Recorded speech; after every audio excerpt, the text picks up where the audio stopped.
Hey there! So you're ready to dive into the world of cooking, but all these cooking terms sound confusing, right? Let's break down some of the most common methods step by step. First up, frying.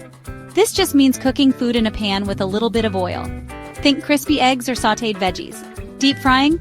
That's when you submerge food completely in hot oil. Yep, like making French fries or donuts. Super crispy, super delicious. But watch out for hot splashes. Stir frying is like frying, but faster. You toss ingredients quickly in a hot pan, usually a wok, with a little oil. Great for veggies and meat. Flambe, now that's the flashy one. It's when you add alcohol to a hot pan and light it on fire. The flames burn off the alcohol and leave behind great flavor. Just be careful. Boiling is easy.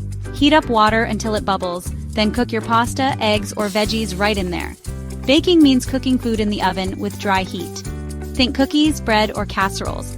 Toasting is just browning food with dry heat, like bread in a toaster, or nuts in a pan. Steaming means using hot steam, no oil, to cook things gently.